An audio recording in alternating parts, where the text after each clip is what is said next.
Olá pessoal, sejam muito bem-vindos a mais um episódio do nosso quadro aqui Papo com Empreendedor. Hoje nós trazemos algum empreendedor aqui da vida real para contar um pouco da sua história, do que deu certo, do que deu errado e sempre são grandes aprendizados. Hoje é um dia especial, é um formato um pouco diferente, né? A gente costuma trazer uma pessoa, hoje são 2 convidados. Estou muito ansioso para gravar esse episódio. Mas antes de apresentá-los, gostaria de falar com a minha sócia aqui, dona Thaís. Tudo bem, Thaís? Como que você está? Tudo muito bem. Né? Esse mês, janeiro já colocou ali 2 semanas, né? Em um dia, dando uma lição em janeiro aí. No fevereiro foi uns 55 dias. Eu tô até perdida nas datas aqui, mas tá sendo muito bom. Viemos de um evento ontem, da Mais Controle. Marcel, obrigado, cara, pelo convite. Você é um cara impressionante. E foi incrível esse evento, foi bem maneiro. E é isso. Palestrou bem. A gente se esforça, né?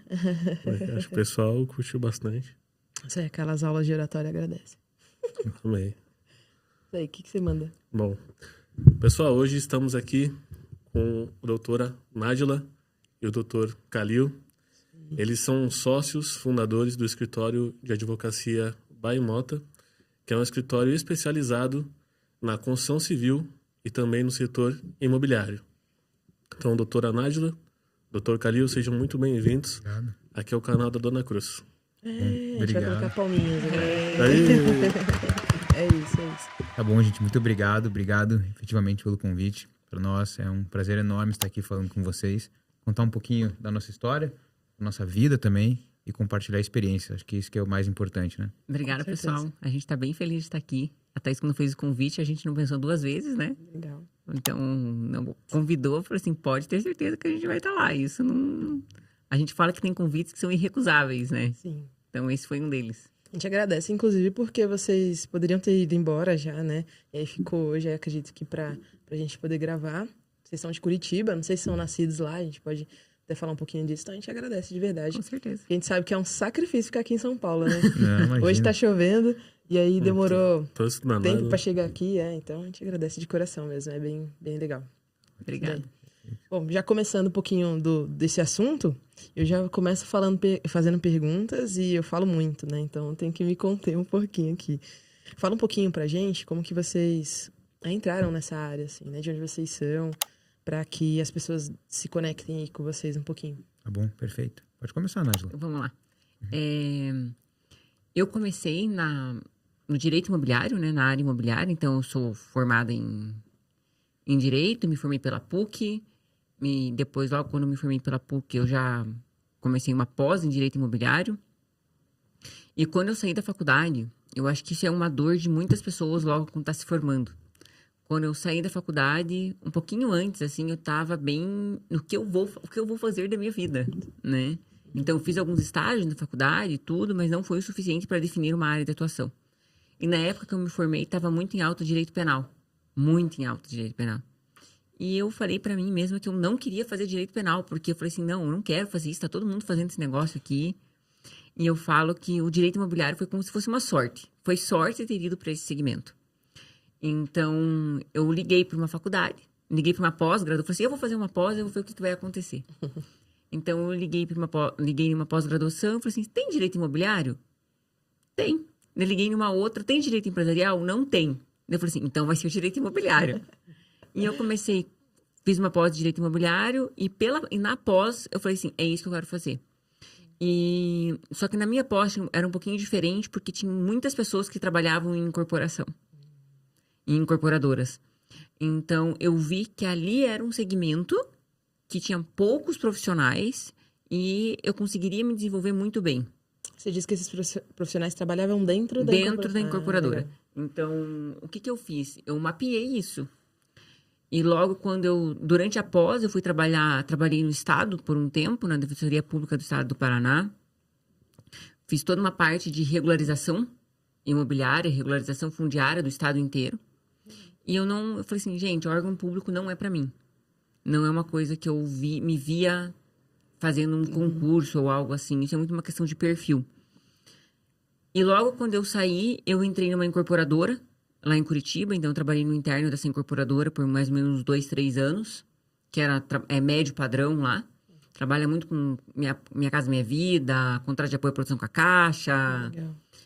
Cheguei a nível de coordenação. Depois que eu saí de lá, eu entrei em uma outra incorporadora, que já trabalhava com médio padrão. E foi quando eu e o Calil, a gente estudou juntos na faculdade.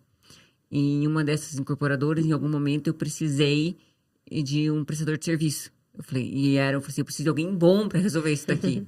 E daí foi quando eu entrei em contato com o Calil e a gente começou a trocar algumas figurinhas. Depois ele vai contar melhor para vocês como foi isso.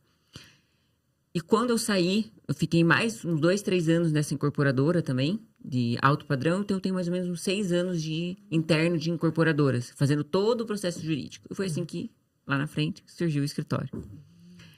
Depois que eu saí da incorporadora, então eu tive esse processo que eu acho que é muito que muitos empreendedores têm, que é sair de um CLT, que eu era CLT, e realmente começar a empreender. Sim. Então, eu passei por isso e realmente tem alguns desafios ali no meio do caminho. Tem frio na barriga. É, exatamente. Alguns medos que a gente precisa quebrar no meio dessa jornada. E hoje eu olho para trás e falo que valeu muito a pena. Cada desafio que a gente passou, cada perrengue que a gente passou, no sentido de olhar e falar assim, olha, tá valendo a pena o que a gente tá fazendo. Muitas vezes a gente se questiona. Então, minha carreira foi essa. Depois que a gente saiu, construiu o escritório. Hoje a gente está com o escritório só focado em, muitas vezes, 90% dos nossos clientes, né? Isso. São incorporadores e consultores. E a gente está muito feliz. Legal. Houve dúvida da família nessa mudança de CLT para PJ? Houve dúvida na família. Vai passar fome.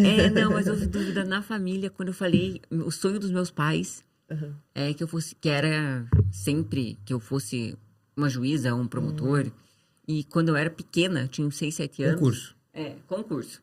Quando eu era pequena, eu fiz um desenhinho, quando eu tinha uns 7 anos, que parecia muito que eu ia ser uma juíza. Tinha uns 7 anos. E minha mãe ficou com aquilo na cabeça. Meu pai também ficou com aquilo na cabeça. E teve um determinado momento que eu tive que chegar para os meus pais e falar, olha, eu não quero isso para minha vida.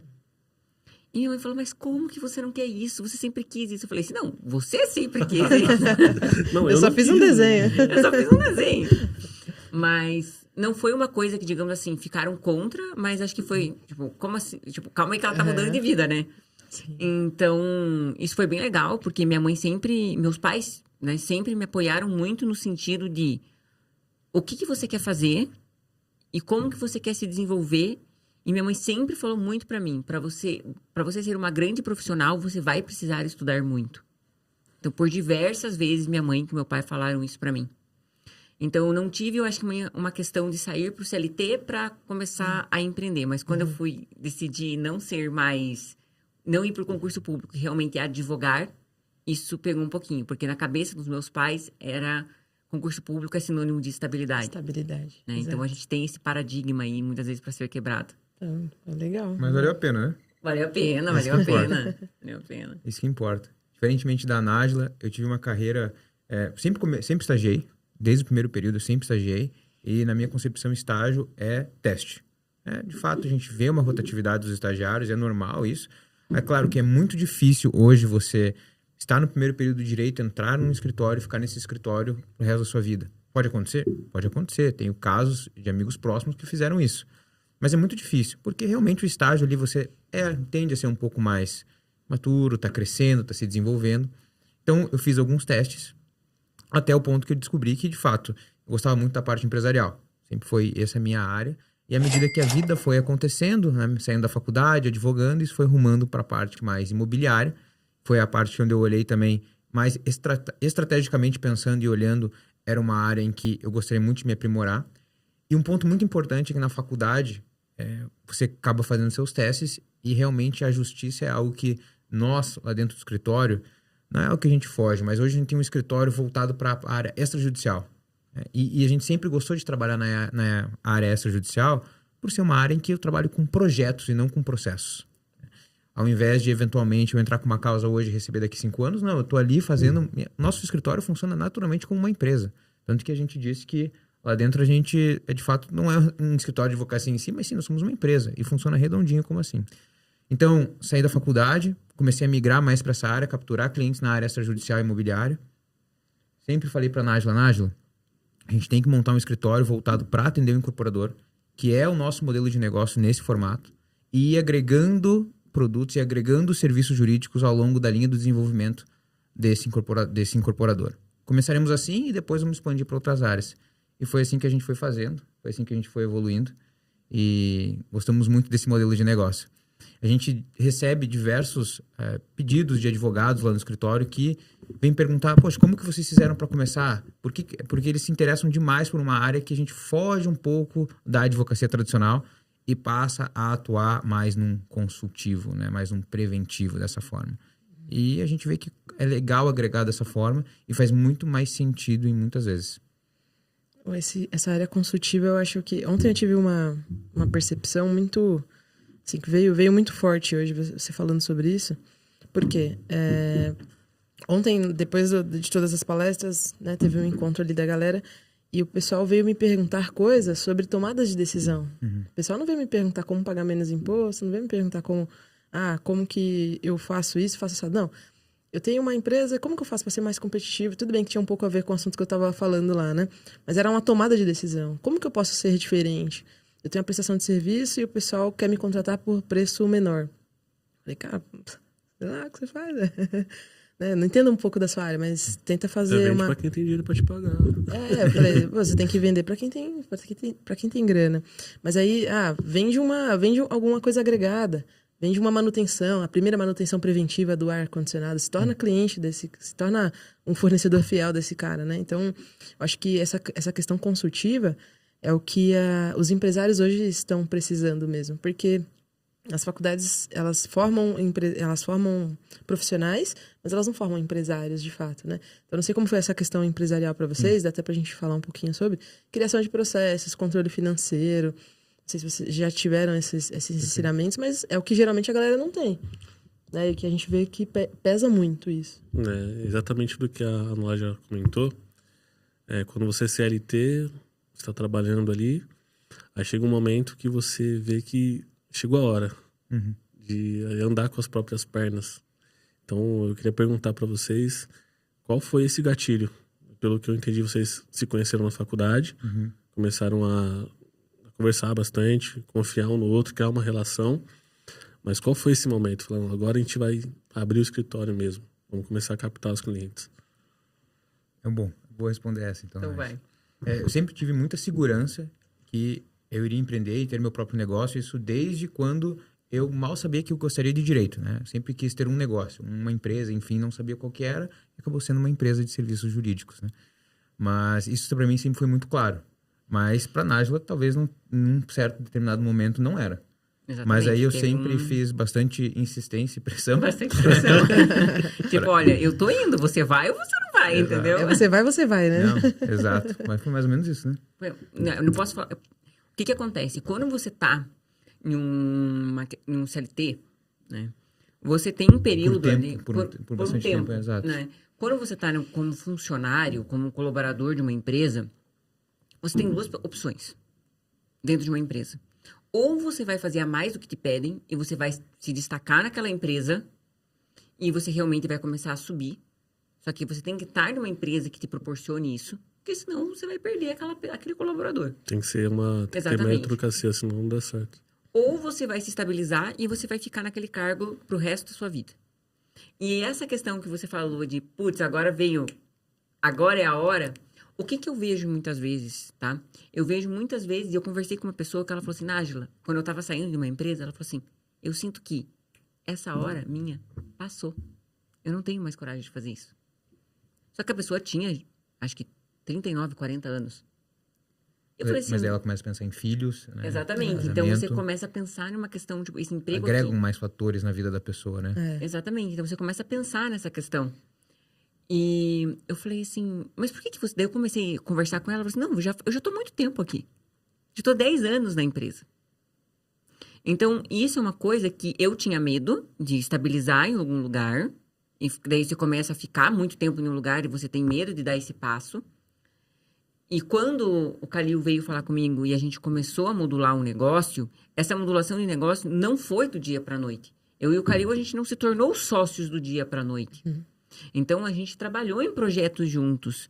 a gente começou realmente a verificar que a gente tinha uma sinergia para ser sócios. A gente tinha valores muito parecidos e a gente principalmente queria atingir um objetivo em comum. Então, já me perguntaram, mas como que você sabia que o Calil era seu sócio? Era a melhor pessoa para ser seu sócio? Nós sabemos aonde queremos chegar, acho que somos muito diferentes e muito iguais em muitas coisas. Então, o Calil, ele trabalha muito com uma parte de gestão, assim, de uma forma muito extraordinária, né? E eu trabalho com uma parte muito comercial no escritório. Então, a gente se agrega muito em relação a diversos pontos, sabe? Sim. E quando eu estava lá no meu período CLT e ele veio falar comigo, eu falei assim, chegou a hora que você vê esse momento, que é o estalo que você falou, eu fiquei pelo menos 1 ano, até eu realmente tomar coragem para sair. Eu também. Mais ou menos 1 ano. Eu fiz uma reserva de emergência antes de eu sair. Eu não saí com um pé na frente e outro atrás. Então, assim, não foi isso que aconteceu. Eu tinha essa reserva de emergência para eu ficar um tempo. Eu sabia exatamente o que eu queria fazer, né? Então, isso para mim fez muita diferença, assim. Eu sabia o que eu queria fazer, como eu ia fazer, e sabia com quem eu queria fazer e quem estaria do meu lado. Não foi na loucura. Eu acho que é aí que muitas pessoas se perdem, né? Mas é natural você ter esse momento de gap, né? Porque tem uma comparação que é muito boa, que nem, por exemplo, num circo, né? Você tem aquele momento em que o malabarista, ele sabe, ele planejou, ele estudou, ele fez aquilo 20 mil vezes, ele tá se apresentando, mas no momento em que ele vai largar um trapézio, né? Acredito que é o nome daquele aparelho, enfim, para soltar, para pegar o outro que tá vindo, ele vai ficar vulnerável. E é natural você ficar vulnerável. E não só isso, não só nesse momento, como diversos momentos do escritório, a gente também tem que arriscar e ficar vulnerável. Pô, é uma aquisição nova, é uma nova sala, é uma nova contratação. Você vai fazendo riscos, você vai assumindo esses riscos, né? E daí você tem que ponderar. Mas assumir riscos é normal. Mas o que a gente sempre gosta de dizer também, e eu falo isso muito pra Nájila, é que empreender não é só você sair e montar teu próprio negócio. Tem como você empreender no negócio dos outros também. E às vezes o caminho é muito mais curto. Assim. Só que você tem que estar no lugar certo. Né? Se você está num lugar que você está vendo que aquele negócio está crescendo e você começa a ver que ele vai expandir para outras áreas, quem disse que você não vai assumir a posição de um sócio daquela outra área? Coisa que você demoraria 20 anos para conseguir sozinho, você pode conseguir em 5, 6. Então, mas muito depende da oportunidade do local, né? Então... O que acho que as pessoas pecam também é que fazer o a mais, né? Exatamente. As pessoas querem fazer somente aquilo ali, porque é pelo qual elas recebem, e não quer fazer o a mais para se destacar um pouco mais e, sei lá, conseguir essa promoção ou essa... Acho que fica muito naquele quadradinho, né? Imagina, digamos que assim, somos na mesma área, fazemos a mesma atividade. Aí ele vai embora sempre no horário dele, e aí eu não posso ficar um pouquinho a mais para desenvolver uma área, um pouquinho a mais, sabendo que eu posso me destacar. Não, ele também vai embora, eu vou embora também. E as pessoas acho que pensam muito assim, dessa forma. E eu acho que isso também trava um pouquinho para intraempreender, né? Fazer esse empreendedorismo dentro das empresas, que eu acho que é um bom destaque. Quem fala muito isso é o Geraldo Rufino. Fala que empreender é um estado de espírito. Igual o Calil falou, não é questão de você... Só porque você tem um CNPJ, você é empreendedor. Não. Não. Você pode trabalhar CLT e você pensar como empreendedor. Exato. Tem aquele sentimento de dono no outro negócio. E aí, é claro, eu acredito que as pessoas também muito se fecham, né? Não podemos olhar só de um lado. É porque daí a empresa em si não abre, né? Também. E isso é natural. E aí cria... pensa você num negócio e aí você se esforça, faz o extra. Aí você te fecha. Você faz o extra e você não é recompensado por isso. Talvez se você for um excelente profissional e coloque isso na sua cabeça, na próxima empresa você vai fazer também. Exato. Mas seria natural até você pensar, poxa, me podaram lá, me cortaram lá, por que eu vou fazer o extra aqui? E isso acaba que depois de um certo tempo, tendo uma recorrência, a pessoa sendo cortada, ela pare de fazer o extra. Mas aí é o perfil de cada um, né? É o perfil de cada um. Acho que tem que ter uma análise, né? Talvez as pessoas vivam muito no automático das coisas. Então, eu preciso pagar conta, preciso trabalhar. Pagar conta, trabalhar. Pagar conta, trabalhar. E vai naquele automático e não analisa, né? Será que eu tô fazendo a mais e não tô sendo recompensado? Ou será que eu não tô fazendo a mais e por isso não estou sendo recompensado? Ou, sei lá, tenho que mudar? Acho que falta uma autoanálise, talvez, né, pessoal, para as pessoas terem esse desenvolvimento aí. Sem dúvidas. E aí, qual que hoje é o maior desafio, assim, de vocês como empresários mesmo? Pensando na parte... Falou que o Calil é mais administrativo, né? Então, nessa parte de gestão, assim. Vocês estão mudando, né? Escritório novo. Estamos mudando, estamos crescendo. Expandindo, expandindo, as coisas parabéns, estão indo. parabéns. Assim, o que eu vou falar é um pouco clichê, né? Mas eu acredito que, bom, quando a gente pensa numa expansão, principalmente com quem trabalha com serviços, né, você tem que garantir que o serviço continua sendo prestado na melhor qualidade. Então, quando você atende uma pessoa ser atendida pelo Calil ou pela Nájila, você, pela nossa habilidade, pelo nosso tempo de experiência, a gente consegue garantir que a prestação vai ser feita de uma maneira exemplar. Mas garantir que você consiga fazer isso com o escritório crescendo, né, exige todo um trabalho de cultura, né, processos, pessoas. Né? Então, assim, realmente esse que é o nosso maior desafio, é crescer, mas garantindo a qualidade da nossa prestação de serviço. Então, realmente, fazer processos seletivos no qual a gente consiga ter boas pessoas para que a gente consiga entregar da mesma forma como a gente conseguiria entregar quando era só eu e a Nájila. Contratação é importante, né? Eu acho Antes de entrar, né? Eu acho que o que tá mais... Hoje, se você falar assim, qual que é a maior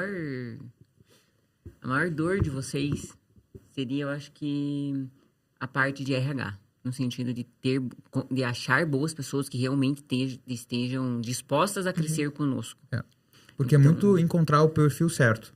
Porque, realmente, a gente tem um jeito de trabalhar. Uma forma de trabalhar, um método, que é o nosso... E a gente se doa pelo negócio, faz acontecer, e a gente busca pessoas com o mesmo perfil. Mas aí você começa a ver que a grande maioria não quer tudo isso. E tá tudo bem. E não tem problema. Ninguém é obrigado a querer o que você quer. Só que realmente você tem que achar essas pessoas. E aí que tá o grande desafio. Daí começa, desafio. sabe o funil? Você começa... Afunila muito, né? Afunila tanto. Mas é possível encontrar pessoas assim? É possível encontrar pessoas assim, sim. Né? Pessoas que queiram estar no escritório, que queiram desenvolver, que queiram crescer, que saem da caixinha, que são proativas. Eu vejo que a proatividade hoje é se você não falar para a pessoa fazer tal coisa, ela não se mexe, ela não faz. Exato. Então, muito do que o Calil trouxe aqui também é também questão do modelo de negócio que esse colaborador está buscando. Então, hoje, a gente dá muita liberdade para as pessoas que estão trabalhando com a gente. A gente fala lá no escritório, a gente não mede palavras para falar que lá no escritório a gente é uma família. Então, a gente prega muito isso. Então, entrou no escritório, sabe aquela coisa, não mexe com o meu pessoal aqui. Então, isso é uma coisa muito... que a gente preza muito pelas pessoas que estão com a gente. Porque você vai passar muito tempo no seu trabalho. Muito mais. Então, eu já falei altas vezes pro Calil, falei assim, daqui a pouco vou trazer um colchãozinho nesse escritório, cara.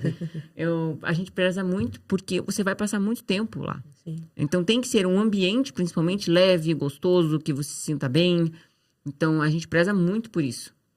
Mas hoje, falando de desafios, eu acho que isso é um desafio de várias empresas, que é você achar boas pessoas. Sim, então, verdade. Não sei como que tá lá para vocês. Lá tá tranquilo, né? Não. Uma questão que a gente tem aprendido, se você for para errar, erra rápido. Então, você já vai vendo qual o perfil que você precisa. Na primeira, segunda semana, você vai vendo a pessoa e já sente ali. Se não for, troca. Tem que fazer muita análise na contratação, né? Então, analisa bem aquele perfil, já vê indícios ali, faça boas perguntas. Mas quando a pessoa entra, ela também entra com uma característica bem forte dela. E ela, em algum momento, ela começa a demonstrar quem de fato ela é, né? Então, acho que essa questão de errar rápido, de trocar rápido diante de um erro ali é essencial. Lá pra gente é natural. Hoje a gente, graças a Deus, formou uma equipe muito boa. A gente tem uma equipe muito boa lá. E agora a gente pensando em expansão, a gente vai precisar também entrar com uma nova contratação, né? E aí começa a dor tudo de novo. E a gente tem que valorizar quem tá lá pra também manter as pessoas que estão lá. E falando um pouco dos skills, a Thaís abordou esse assunto. Nossa área é muito técnica, tanto contabilidade e direito. E acredito que tem outras áreas que são técnicas também. E a faculdade não ensina a gente a vender. Não ensina o comercial, né? Não, isso é verdade. Na parte de vocês, acho que o direito ajuda muito na oratória. Eu acredito que o advogado tem essa questão de poder falar em público, tem que argumentar bem para poder defender o seu cliente, se defender ali. Mas como que foi para vocês esse início, assim? Primeiro contato, a primeira proposta, como formar preço? Perfeito. Cada mercado é um mercado. Né? E vender um serviço de advocacia, e não precisa ir muito... Vamos pensar em nichos. Vender um serviço de advocacia imobiliário extrajudicial é uma coisa. Você vender uma proposta, provavelmente de um direito administrativo, é outra coisa. Então, são ramos diferentes dentro da mesmo guarda-chuva. Agora, quem dirá propostas completamente diferentes, vão pensar em outros tipos de serviço. Então, cada negócio que você entra, você tem que aprender a vender. E você vai ter que aprender a entender como vender aquele serviço. Para quem que você está vendendo, como que você vai vender, então isso faz muita diferença. E a gente não aprendeu isso da noite pro dia. A gente aprendeu isso errando em várias propostas. Aprendeu na faculdade? Nunca, nunca. Mas, um ponto importante é, se fosse para dar uma dica, tem ótimos pessoas, tem ótimos professores, que não são da faculdade, mas tem ótimos professores na internet que podem te ajudar com isso. Mas é claro que você vai sofrer. Você vai sofrer. Mas pega uma mentoria com o cara. Exato. É o preço, tem que pagar o preço. Exato. As pessoas querem as coisas muito gratuitas mesmo, de fato, né? Então, eu quero ter acesso ao que você faz, as coisas que você tem, ou as pessoas que vocês têm acesso, mas eu quero de forma gratuita isso. Então, E a gente fala que mentoria, você não pode ver mentoria. A gente já fez mentorias. Sim. Algumas mentorias. Então, não dá para você ver mentoria como custo.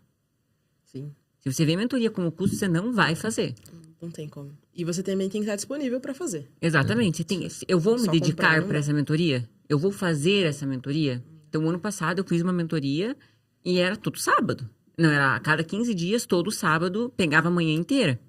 Então, quando você pensa, nossa, vou dar uma descansada de manhã, era 8 horas da manhã. Sim, Então, não tinha isso. Só que eu me coloquei à disposição para fazer aquilo. sim. E a gente fala que na mentoria, você vai, muitas vezes, se você está bem no início, essa mentoria vai ser, ela pode mudar, ela vai ser um divisor de águas para você. Porque uma coisa que você demoraria para aprender em 3 anos, você vai aprender em 6 meses. É o Exato. atalho, né? Você vai nichado. Você vai nichado. E a tua ação, né? O teu caminho com a mentoria, com uma mentoria boa, faz total diferença. Então, é claro, respondendo a pergunta, a gente errou muito até aprender a vender. A gente erra até hoje, mas cada dia a gente vai melhorando até... Nunca vai estar perfeito, 100%. Mas estamos beirando lá os 90% e vamos em busca dos 100%. Então, eu acredito que seria mais ou menos nesse sentido. Buscar bons professores e continuar fazendo, é claro, melhorando, né? Eu acho que também nunca parar de estudar. Então, assim, no comercial, você sempre vai aprender coisa nova. Sempre vai aparecer um tipo de perfil de cliente que você vai parar. Como que eu vou quebrar essa objeção? Da nossa área, o pessoal é bem criativo, né? Bem criativo. Então, como que eu vou quebrar essa objeção? Às vezes aparecem umas objeções que eu falo, gente, da onde é que essa pessoa tirou isso? Então, você sempre vai parar e você vai conseguir quebrar aquela objeção, tendo em vista tendo em vista o teu conhecimento, você sabe o que você está enviando. Eu acho que também falta muito do profissional que está enviando aquela proposta para falar, eu valho isso. Exato. Então, eu sei o meu trabalho, eu sei como eu vou prestar meu trabalho, e eu sei que essa proposta custa X mil reais, porque eu vou entregar de tal e tal jeito. Exato. Então, isso faz muita diferença quando você está do outro lado do celular. Ou uma ligação para que você tem que quebrar uma objeção. Mas a gente não aprendeu isso na faculdade. A gente saiu da faculdade, eu acho que nem direito imobiliário a gente aprendeu na faculdade, para você ter uma ideia. Não aprende mesmo. Então, a gente tem um período na faculdade que é direitos reais, que pincela incorporação imobiliária. Você não tem na faculdade. Mas sabe, Nájila, além de tudo isso, um ponto que eu vejo importante é você fazer uma análise crítica daquilo que aconteceu. Dá um exemplo. Por exemplo, nós perdemos um dia uma proposta no escritório, porque a gente simplesmente, isso é um erro, um equívoco, não estava ali no nosso roteiro, perguntar se a gente estava de fato da pessoa que tomava a decisão. Né? Se aquela pessoa que estava ali com a gente falando, que eu estava apresentando a proposta, era quem ia falar sim ou não.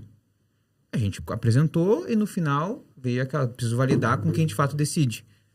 Poxa, e aí a gente já perdeu a proposta, porque daí fica aquele telefone sem fio, e enfim. Isso é um erro que pode muito bem ser ajustado com um roteiro legal. Só que aí você tem que parar e olhar, poxa, por quê? E você tem que fazer a pergunta, né? Por que eu perdi essa proposta? Você tem que parar o teu dia, você tem que olhar e fazer essa pergunta, arrumar isso e colocar no fluxo e ajustar o processo. Próximo. Beleza. Vai seguir, você vai arrumar pro próximo. Talvez você erre a segunda, a terceira você não erra mais. Exatamente.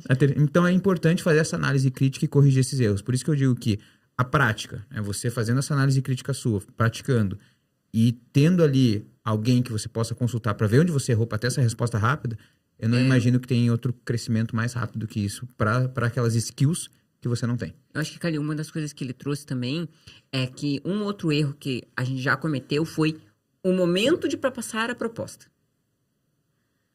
Será que essa pessoa, esse lead, né, que ele não virou cliente ainda, será que esse lead que está me solicitando a proposta, ele está no momento certo de receber a minha proposta? Tem todo um time, né? Tem um time. Às vezes a pessoa só tá te Saboreando, só saboreando. Só tá ali, sabe? Cozinhando no banho-maria, só quer dar uma pesquisada de preço. Só que assim, o pesquisar o preço não é o problema. O problema é você tirar o seu tempo e colocar esse tempo nessa pessoa que ela não está pronta para comprar de você. Então, a gente começou a perceber isso. A hora que você começa a perceber isso, você começa a fazer o quê? Perguntas qualificadoras. Você estava falando do formulário, né? Exatamente. Então, você começa a fazer perguntas qualificadoras para aquela pessoa para ver se ela está... Em qual momento que ela está para verificar qual produto você vai oferecer. Vou te dar um exemplo. Não adianta eu querer oferecer, por exemplo, uma parte de registro de habits para uma pessoa, sendo que ela nem emitiu o habit dela ainda e ela está pensando que ela vai, e ela está na primeira incorporação dela, ela está pensando no projeto, ela está totalmente, ela está florescendo ainda. Então é um produto que não tem nada a ver com o momento que ela está. Não bate aquilo. Então isso muitas vezes eu vejo acontecer. Então isso é legal de você conseguir identificar. A hora que você começa a identificar em qual momento que o teu cliente está com o produto que ele está solicitando e às vezes o produto que você pode agregar, às vezes você sai, por exemplo, de um produto de R$2.000 para um produto de 20, 30 mil. Porque você conseguiu agregar mais na proposta dele. Exatamente. Então isso é legal você trabalhar também. A gente já perdeu proposta por entregar demais. Também. Então era uma proposta por consultoria. A gente acabou que na reunião a gente deu a consultoria. Então tirou dúvidas demais a ponto de não valer mais pagar, porque já tive ali gratuito. E aí, Então passar manda a bem- proposta, manda, legal Claro, já. claro, mano. Mas já isso resolvi. é uma linha muito tênue, né? No sentido de... A pessoa tem que entender que você conhece e ficar com aquela vontade de quero mais. Exatamente, eu preciso de você. Sem você eu não vou resolver esse problema. Exatamente. Mas a entrega foi tanta que nem precisou. Mas aprenderam, né? Eu acredito que sim. É bom ter aprendido, porque agora vai ficar mais caro, brincadeira. Mas a gente vai errando e vai ajustando no caminho, né? Inclusive essa questão que o Fê comentou sobre falar em público, sobre falar é essencial nesse sentido da venda, porque justamente evita essas questões. Você precisa explicar, sanar a dúvida pontual, mas não entregar o seu serviço de maneira gratuita para a pessoa. Perfeito. Né? Então, Eu concordo 100%. E tem certos momentos que você tem que aprender a se posicionar. Exato.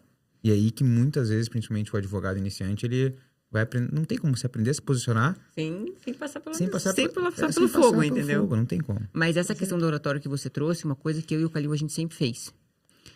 Por diversas vezes, o Calil já ouviu eu fazendo reunião e eu já ouvi ele fazendo reunião. E muitas vezes a gente chega um pro outro e fala, olha, tá repetindo muito tal palavra. Tá falando- redundante. Tá muito tal coisa. Diminui tonalidade, aumenta a tonalidade. Então, isso a gente se agrega muito. Até em reuniões que a gente vai fazer mesmo. A gente vai sair daqui, como você pode ter certeza. Ó, tá? aquela hora, você não era falar assim. Aquela hora, de tal jeito, a gente podia ter feito de tal coisa. Sim. Falado de tal maneira. Mas não é uma... a gente não leva... Se a gente começar a levar isso como uma crítica não dá. o tempo inteiro... você está me julgando, você não está...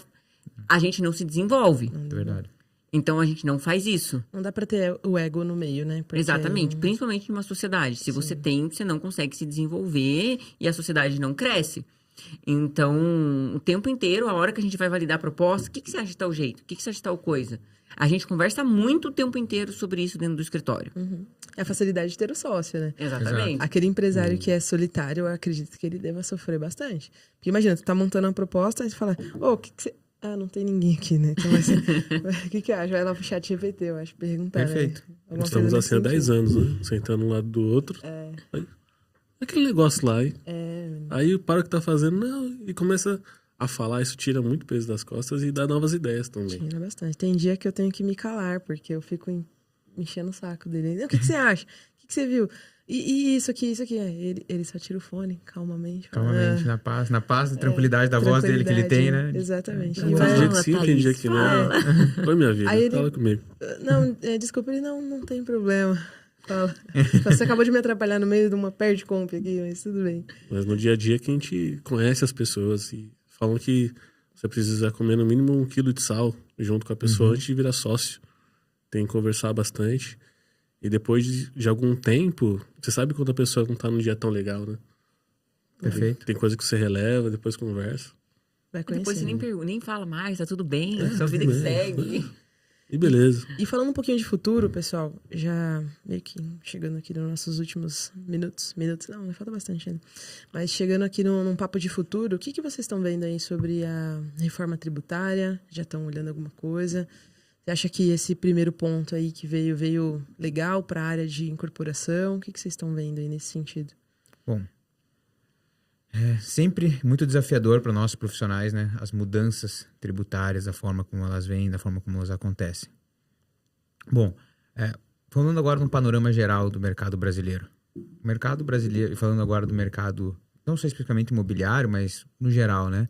Está previsto aí para a gente ter praticamente a maior alíquota de imposto do mundo, né? Com essa modificação aí que a gente está tendo. Eu já vi uma palavra, deforma tributária. Deforma. Dei risada. Reforma tributária. E vai passar, já está passando, já praticamente está implementando. Então, a gente não tem muito como fugir e acredito que a gente vai aceitar. Até a gente estava discutindo muito, não entrando na seara do mercado imobiliário, como ficaria até a tributação dos próprios advogados. Sim. E aí foi uma questão muito da forma como foi feita de... Não, lobby, aí a OAB teve que tentar buscar e abaixar. Então, assim, os setores que tinham um pouco essa proteção, né, eles conseguiram, às vezes, uma redução das suas alíquotas, outros nem tanto. Então, ficou um pouco essa briga aí no que aconteceu. Mas o que a gente tem visto para o futuro é que eu entendo que a confusão tributária... Tem um termo, né, que chama-se manicômio tributário no Brasil, né? Que o manicômio tributário... É um bom quadro. E de fato de fato, tende a diminuir, vamos falar dessa forma, mas em termos reais de a tributação em si, não fica elas por elas, apenas piora em alguns determinados setores, no meu ponto de vista.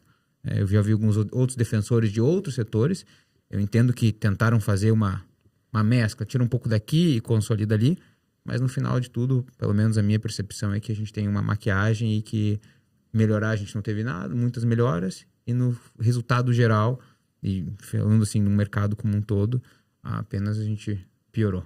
Então eu não vejo assim com bons olhos todas as modificações que foram feitas, apenas tentando ajustar o manicômio tributário sem fazer a redução devida, né? Falta muito a boa vontade do governo no sentido de, poxa, ao invés da gente tentar capturar mais, vamos tentar reduzir custos. Vamos fazer uma bela reforma administrativa.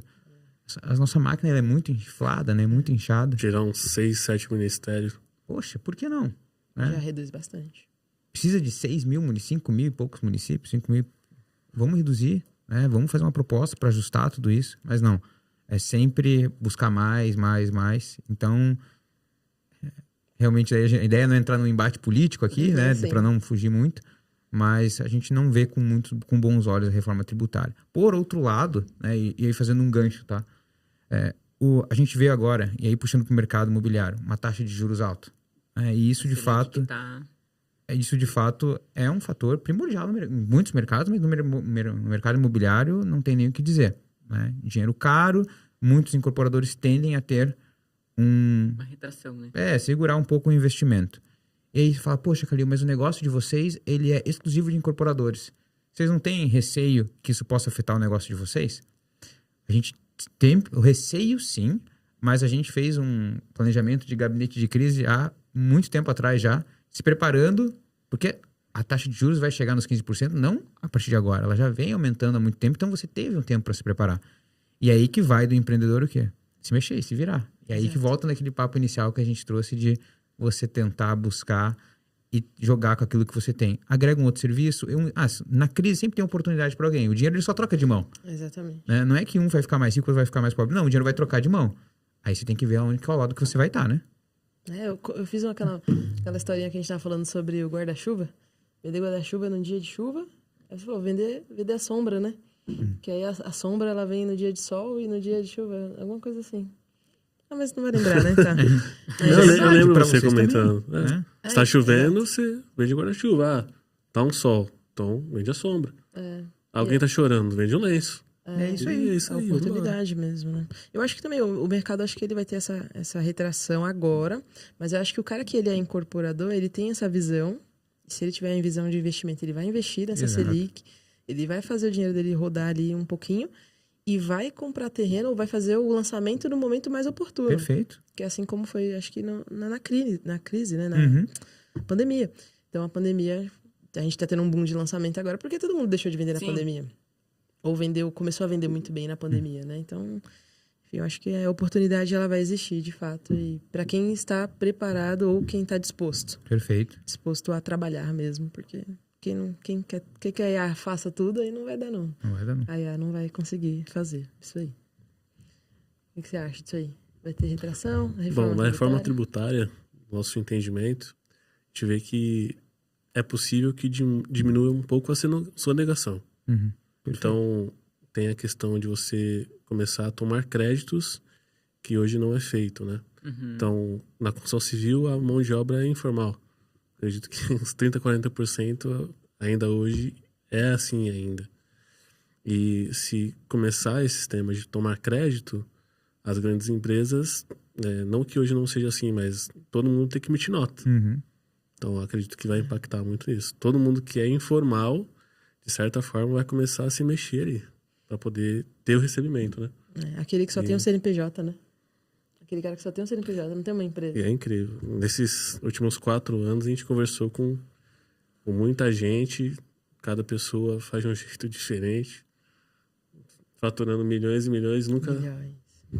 Só não pode falar o nome, né, Thay? Senão... É que a gente não entra na parte contábil, né? Mas para vocês deve ser incrível mesmo. Até é importante ouvir um pouco disso, porque para nós, a gente não entra na seara contábil do nosso cliente, obviamente que depois, quando as áreas se conversam ali, o societário, o tributário, e aí a gente entra numa seara com o contador, beleza, você resolve com o seu contador, qualquer coisa a gente faz reunião e tá tudo certo. Mas a gente nunca mergulha, mas vocês sabem exatamente o DNA do empresário ali por trás, né? Por trás da cortina.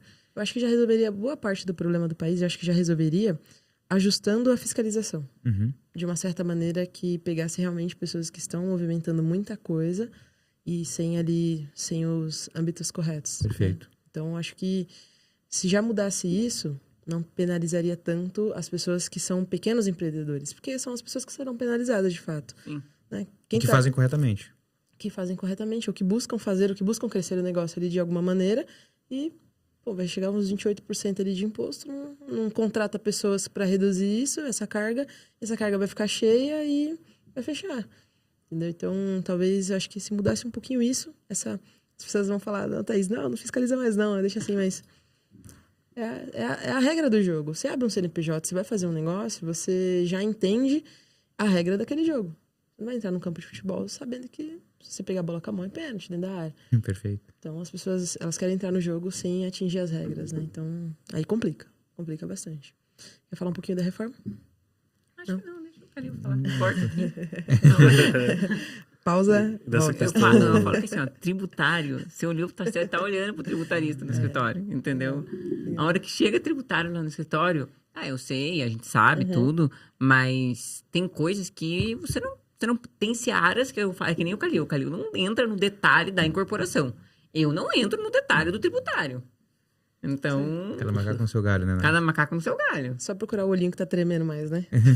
Tá mais nervoso com tudo que acontece. Tá essa questão de arrecadação, hoje, o que a gente vê é que são poucas pessoas que pagam.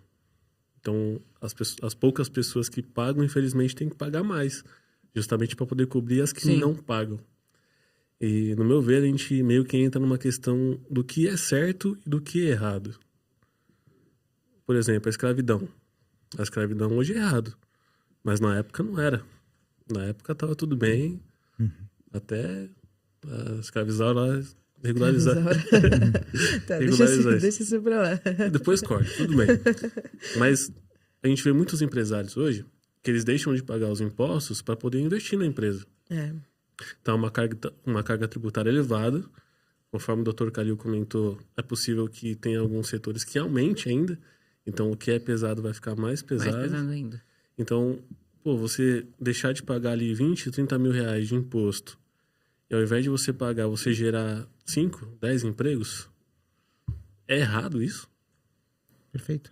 É uma loucura, né, cara? Em relação uma loucura. a isso. Ou você investir no seu negócio e você conseguir ajudar mais pessoas, mesmo que indiretamente, né? Com certeza. Tinha que ter uma parte de incentivo, talvez, né? Aos pequenos empresários que estão começando e principalmente formando emprego. Que você acaba fomentando ali a economia de alguma forma. Exato. E a prestação de serviço, eu acho que, se não me engano, é uma das áreas que vai aumentar, né? Vai aumentar. Questão Vai aumentar de tributação. Então, vocês ainda têm uma A OAB ainda olha bastante por vocês, vai buscar alguma coisa ali. Agora, as outras áreas, elas estão totalmente soltas, né? É que Eu sei que você fala do CRC. Quem? é que a OAB, querendo ou não, ela é uma classe hoje né, forte. E vocês pagam preço, tudo bem, né? Tem um custo ali, mas não é, tem um retorno. a gente paga também. um valor legal lá pra OAB. Mas a gente vê que é uma classe que realmente briga ali sabe quando aperta? Então, quando aperta, a gente vê que tem realmente uma predisposição realmente a querer resolver aquilo quando está indo contra e vai acabar prejudicando a gente. Mas nem sempre a gente consegue. Então, mas a gente vê que tem realmente uma predisposição para querer brigar pelo que é certo. Mas o ponto que você falou, eu gostei muito da tua comparação. E é, de fato, uma verdade, né? Pensa você, tá lá com o seu negócio e você tem que fazer essa escolha. Você tem uma guia lá de 30 mil de imposto para pagar. O que você pode fazer com 30 mil? Você pode contratar tranquilamente umas 3, 4 pessoas para o seu negócio. Você pode gerar, olha, essas 3, 4 pessoas vão gerar renda, vai movimentar a economia. Então veja que a forma como está sendo feito o negócio, muitas vezes vai travar muito negócio. E além disso, vai fazer com que os custos sejam maiores. Né? Aí você está diante de uma tomada de decisão. Pago o imposto ou me arrisco? Olha lá aquele momento do malabarista de volta, né? Aí você segura ali, uma coisa é você, de fato, sonegar, outra coisa é você deixar de pagar e depois tentar pagar lá na frente, renegociar. Por isso muita gente opta por fazer trabalho, acumula, né? Você não sonega, mas acumula aquilo ali, você investe no seu negócio, tem que dar certo, porque senão você vai quebrar. Tem que fazer com profissionais que, de fato, consigam te fazer essa estrutura para você, né? Não é um jogo de amadorismo, estamos no Brasil, né? Mas sim, muitas vezes você pode optar por isso. Olha o caminho que você tem que fazer para você poder investir no teu negócio e ter um fluxo de caixa legal, para crescer tua operação e aí sustentar, pagar aqueles impostos e depois eventualmente renegociar essa dívida e brigar. Para sustentar uma máquina pública cara, né? Para sustentar uma máquina pública e que você não vê o retorno. Então, por isso que a gente fica com o pé bem atrás em algumas questões como elas são formadas, né? Ontem eu tava conversando com um rapaz no evento. Aí a gente entrou justamente nesse tema. Aí, em relação ao imposto, ele falou, cara, eu até pago, só que tem aquela sensação que você paga, mas não tem o retorno. Paga e tem pra onde, né? Não é sensação não, meu amigo, não tem retorno não. Exato. É teu Saúde, sócio. segurança não tem, tá difícil. Seu sócio majoritário, né? Pois é, Governo. todo mês tá lá, né? Todo mês tá lá. Não tá no contrato social, não tá no risco, só tá no bônus. Mas é isso. No Brasil, de certa forma, já vi outros países que não incentivam, né? Então, tem a pessoa, empreendedor, ele quer crescer seu negócio, gerar empregos, ajudar a sociedade. E no Brasil parece que tem uma pena para esse cara, né? Esse cara não pode crescer. Não, gente rica não entra no céu no Brasil. Tem essa comparação, né? Sempre falam muito dessa questão do enriquecer. Parece que o enriquecer é meio que Errado. criminalizado, vamos dizer assim, né? Eu acho que Exato. E é julgado. Você vê até mesmo você pode medir a fé pelos comentários em redes sociais e, enfim, as coisas como acontecem. Claro, muita gente que faz muita coisa errada acaba enriquecendo e sai impune, cria essa concepção geral. Mas aí, em podcasts como esse, né, você consegue perceber que pessoas perto de você têm feito certo durante muito tempo e têm tido uma vida muito boa. Exato. Só que você só consegue enxergar isso quando você vê uma pessoa dessa. E nem todo mundo tem a oportunidade de conhecer gente assim. Então aí você acaba criando uma visão, uma imagem com base nas experiências que você teve. E com base no que a rede social te mostra. E que mostra só coisa... Se você pesquisar coisas ruins, só coisas ruins, né? Exato. Nossa, essa questão que o Calil falou é muito verdade. Eu até estava lendo um livro que ela comentou comigo. É a Revolução dos Bichos. Não, é 1984, de George Orwell. Aí ela estava lendo e ela acabou um capítulo e comentou comigo, né? Falou, esse livro, ele fala muito da verdade. Existem 3 verdades, a minha, a sua e a verdade. Então, o da mídia social, ou da televisão, por exemplo, é a verdade que eles querem que a gente veja. É porque eu acho que Perfeito. quando a gente fala de Instagram, teve uma vez que eu ouvi uma mulher, né, falando, ela falou assim, eu mostro o que eu quero. E esse mostrar o que eu quero, ele é um pedaço muito pequenininho da minha vida. Então, muitas vezes, a gente não sabe quais são os desafios, quais são as batalhas que aquela pessoa está passando, o que está acontecendo na vida dela pessoal e profissional.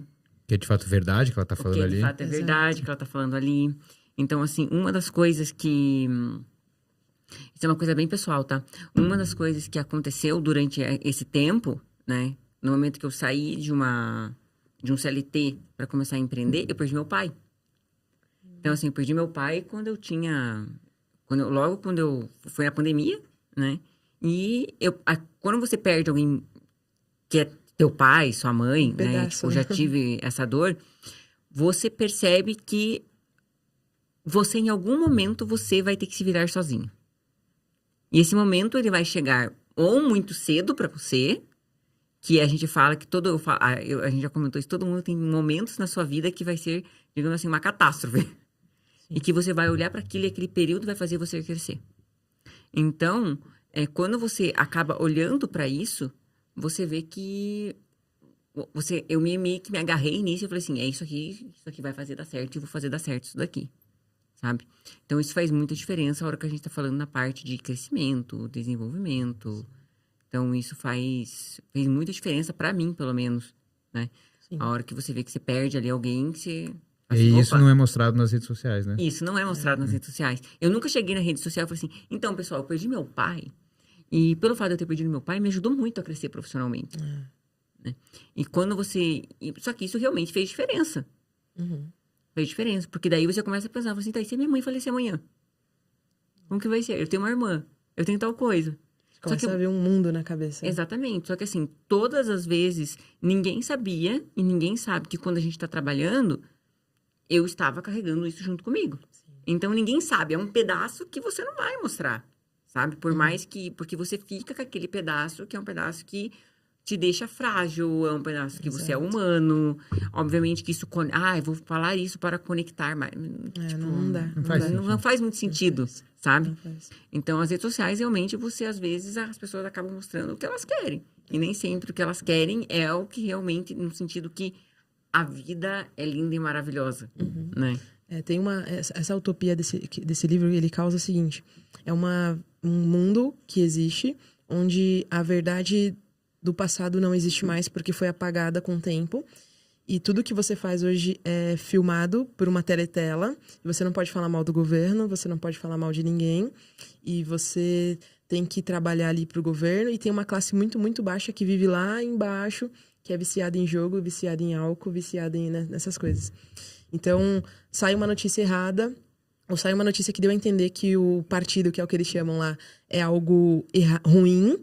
Então, rapidamente, eles reescrevem a história do passado, coloca aquilo como verdade e aí você esquece. Então, é justamente isso que as redes sociais têm causado. E também o jornalismo, de certo modo. O jornalismo ele deixou de ser imparcial há muito tempo.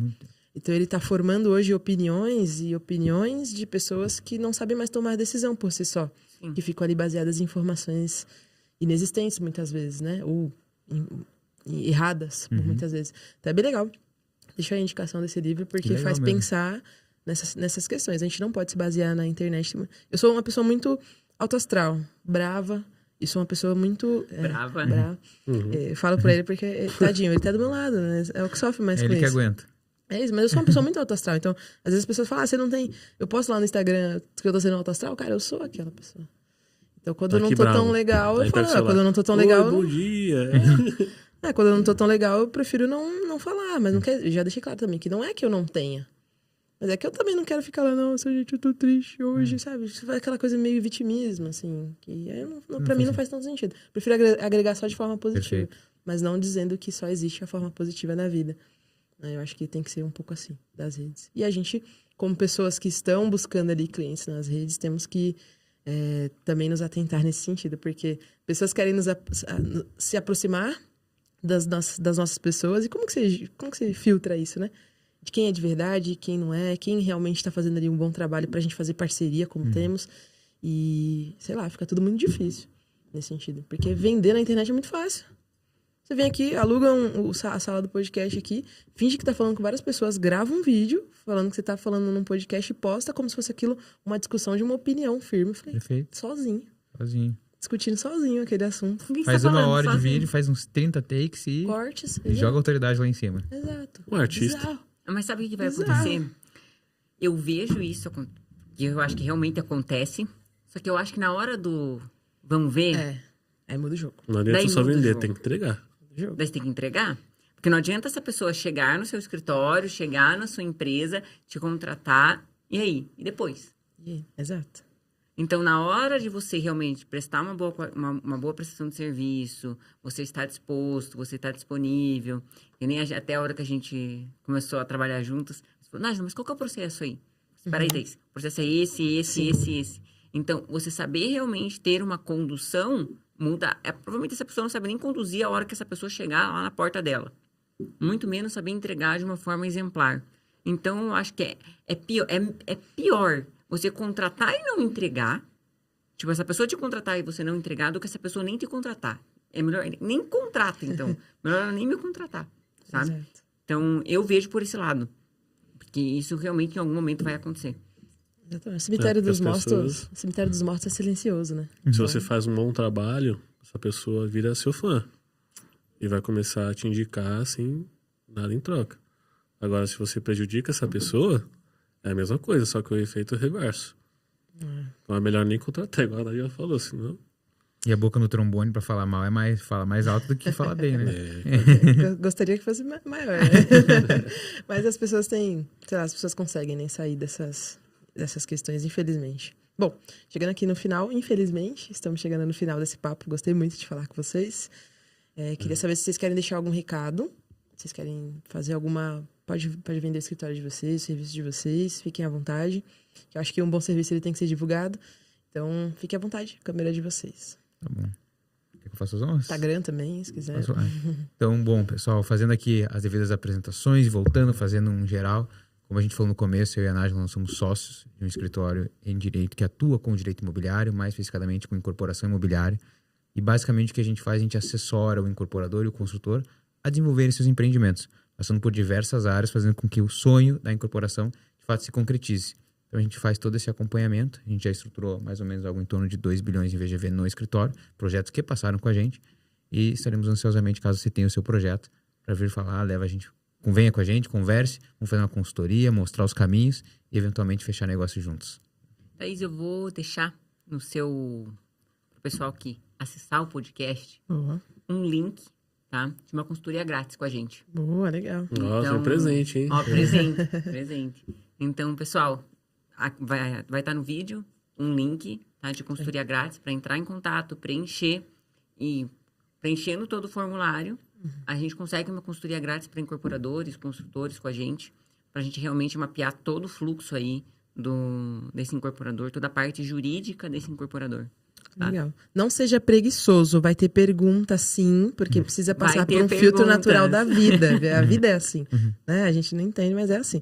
Faz lá, responde as questões certinho para filtrar e te entregar o melhor que ela precisa fazer, tá bom? gente? Porque por que tem essas perguntas, né? Essas perguntas, elas são... Não é só uma questão de qualificação, mas é uma questão de eu entender aonde esse incorporador está, porque no momento da consultoria, eu já vou direcionar o caminho para ele mais adequado. Então, sabe, é a mesma coisa quando você chega em um médico e esse médico vai... Você vai na primeira consulta, o que ele vai te pedir depois? Faz esses exames e volta. Por quê? Porque ele precisa analisar os exames para depois passar para você por uma consulta completa. Então, é mais ou menos nesse sentido. Eu já estou pré-examinando ele, já estou pré-analisando ele para que no momento da nossa consulta eu consiga entregar o melhor do escritório. Ótima analogia. Fez muito sentido. Um grande aprendizado. É isso. E uma pergunta que a gente costuma fazer sempre assim no final. Medo dessa pergunta aí. Não, é coisa boa. Voltando um pouco na faculdade, onde vocês se conheceram, o que vocês falariam para si mesmo? Não sei quanto tempo faz isso, né? Mas pensa na Nájila da faculdade, do Calil da faculdade. O que vocês falariam, assim? Pudesse encontrar agora... O Calil na faculdade? Fala, cara, não faz aquilo lá, faz assim. Pra quem tá começando aí. Simples. Talvez seja uma dica pra quem tá começando. E dica eu digo que tem que ser direta na lata. Fale com mais pessoas. Busque mais referências. É simples. Por que isso? Porque vou trazer um simples ponto. Às vezes você tá batendo num certo ponto aqui, sendo que o cara do teu lado, ele sabe um ponto diferente. Ele sabe como passar por isso. Só que você só vai saber perguntando. E aí na faculdade a gente tinha um pouco cabeça dura, né, de buscar a referência. Então, Ego. Exato, também. E você não tá ali naquela predisposição para para buscar tudo isso, mas se você conversar, fazer mais perguntas para a pessoa certa, porque a pessoa também vai falar de livre espontânea vontade. Tem que fazer as perguntas certas. Exato. Mas buscar mais referências e perguntar encurta caminho, dá direcionamento e traz conhecimento. Então, buscar mais referências. Essa seria, assim, direta, lição de vida. Dica de milhões. Show de bola. O que você manda, Nádia? Olha, eu fiquei pensando na pergunta, foi até bom que o Calil falou antes, porque o que eu falaria pra mim lá atrás pode ser meio clichê, né? Mas é no sentido que tenha calma, vai dar certo. Eu sou bem ansiosa e o Calil que me desacelera às vezes. Então ele fala, calma, vai dar certo, a gente tá fazendo certo. Por aqui também. A gente tá indo no momento certo. Então, tenha calma, vai dar certo, né? Não, muitas vezes muitas vezes você vai precisar de apoio de pessoas que são da sua família, que são dos seus amigos, e essas pessoas não vão estar ali porque elas não vão estar entendendo o que você está falando. E quando você ouvir a frase, você só trabalha, você só faz isso, você não tem tempo, você só fica final de semana trabalhando. Eu e o Calil, a gente trabalha muito tempo final de semana. Muito tempo, todos os sábados. E quando me perguntam por que eu trabalhei os sábados por muito tempo, eu sempre fiz uma conta. E essa conta, ela é extraordinária. Quantas semanas tem o ano? É uma pergunta. 52, 54 semanas? Se eu trabalhar todos os sábados, eu trabalhei 54 dias a mais que você. Isso significa que praticamente meu ano não tem 12 meses, tem 14. Então, isso faz com o quê? Que você acelere. Então, por isso que muitas vezes as pessoas não estavam entendendo o que eu estava fazendo. Então, e você começa a se sentir culpado por esse tempo. Por você não estar com a tua família, por você não estar com um namorado, por você não estar com seus amigos, porque daí você acha que o tempo está passando e você não está vivendo. Só que tem uma hora que é aquela coisa, a conta vai fechar. E isso eu gostaria de ter ouvido antes. A hora que falam, vai dar certo, vai fechar, só continua fazendo o que você está fazendo. Uhum. E isso é muito bom quando as coisas começam a dar certo e fluir. E você fica que você está no caminho certo. Boa. Nossa, boa. que legal. Ótimas dicas, né? Valeu, Do pessoal. Calil, o gênio é o curioso. Então, aquele cara que pergunta, e no final das contas ele tem mais informações de qualidade para tomar decisão. Perfeito. Da Nádila, eu compartilho do mesmo pensamento que você. Você tem que desequilibrar o momento que lá na frente vai fazer sentido. Eu não acredito muito nessa questão de equilíbrio. Eu não acredito muito na questão de equilíbrio, tá? Quando você está começando, em determinados momentos da sua vida. Não tem como você colocar intensidade sem desequilibrar algum ponto da sua vida. É impossível.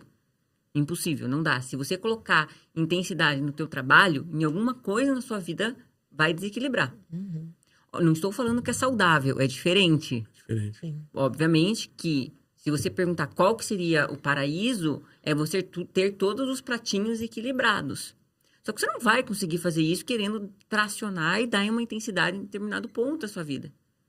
É a mesma coisa, quando você quer emagrecer, o que você faz? Academia, academia, academia, academia, academia, academia, academia.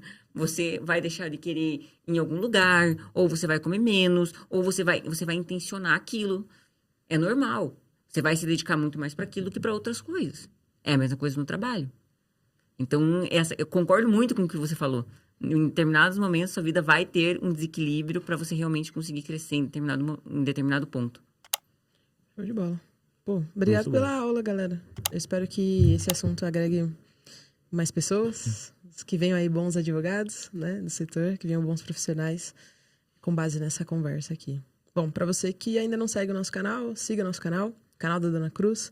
Nos siga também no Instagram, lá postamos algumas dicas. Queríamos postar mais, mas não tá tendo tempo. Então, nos siga aqui. Esse Papo com o Empreendedor vai ao ar sempre na última quinta do mês, às 20 horas. E temos vídeos semanalmente também com conhecimentos básicos para você que tem pouco tempo, né? E se você chegou até aqui, se não curtiu o vídeo ainda, não comentou, meu amigo, vamos lá, né? Então manda pro seu amigo, pra sua amiga que é da área da construção civil, do setor imobiliário, que com certeza é um assunto, são assuntos que agregam muito. Espero que vocês tenham curtido. Muito. Muito, muito, muito. Muito legal. obrigado pelo tempo de vocês. Obrigada, Foi um gente. prazer demais. O prazer é todo nosso, a gente agradece. Foi uma honra estar aqui. esperamos o próximo convite daqui a um tempo também, né? Quando a gente voltar? Daqui a pouquinho. Daqui a pouquinho, então tá A bom. reforma tá aí, né? É, a reforma tá aí, Vamos vamos falar de assunto Quando técnico. vocês já foram pra Curitiba? Já fui uma vez. Já foi? Uma vez também. Ah, tem que ir mais vezes. Então, quando vocês forem pra lá, sabe que a nossa casa tá aberta pra receber. A gente vai ficar muito feliz em receber vocês lá. A gente leva vocês pra... Vão no frio se vocês quiserem, se vocês gostam, entendeu? Sim. Depois a bom. gente leva pra tomar um vinho, Isso. comer uma boa massa. Então, pode deixar. Já tô com roupa de ir. Obrigado, galera. A Obrigado. gente que agradece. Até a próxima, galera. Tchau. Tchau.